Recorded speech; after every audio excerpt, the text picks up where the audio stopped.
निवडणुका नगर परिषदा आणि नगरपंचायतींच्या भाजप ठरले धुरंधर, ठरला सर्वात मोठा पक्ष.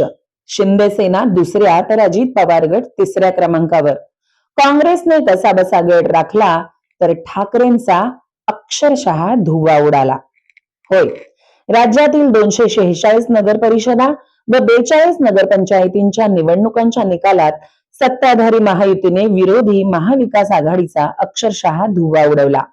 रविवारी झालेल्या मतमोजणीत भाजपने सर्वाधिक जागा जिंकत आपणच नंबर 1 असल्याचे पुन्हा एकदा दाखवून दिले.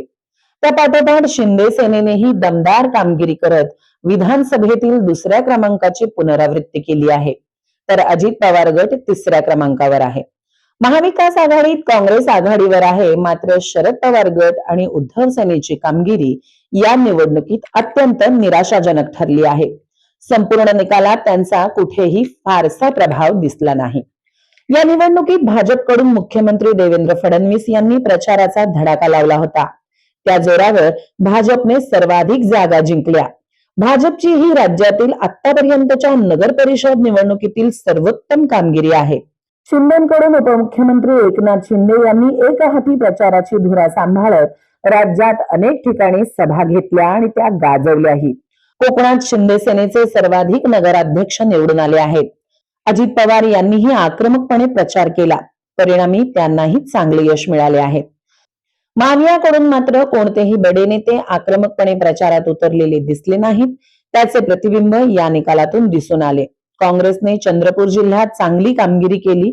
उद्धव सेनेने सर्व जबाबदारी स्थानिक पदाधिकाऱ्यांवर टाकली. परिणामी पक्षाची कामगिरी निराशाजनक झाल्याचे दिसून आले. या संपूर्ण यशाकरिता पंतप्रधान नरेंद्र मोदी यांनी स्थानिक निवडणुकात भाजप आणि महायुतीला पाठिंबा दिल्याबद्दल महाराष्ट्रातील जनतेचे आभार मानले आहेत.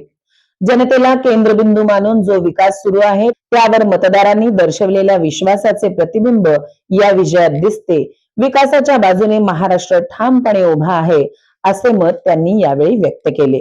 मात्र या सगळ्यात चर्चा ऐकायला मिळते ती अशी: कमळ फुलले, धनुष्यबाण चालला आणि घड्याळानेही साधलं टायमिंग. पंजाला मतदारांचा हात, मशाल पेटलीच नाही आणि तुतारी वाजलीच नाही. युवा मतदारांचा या सगळ्यात महत्वाचा रोल असून युवा मतदारांनीच ही दिशा ठरवली असल्याचं या चित्रात स्पष्ट दिसत आहे.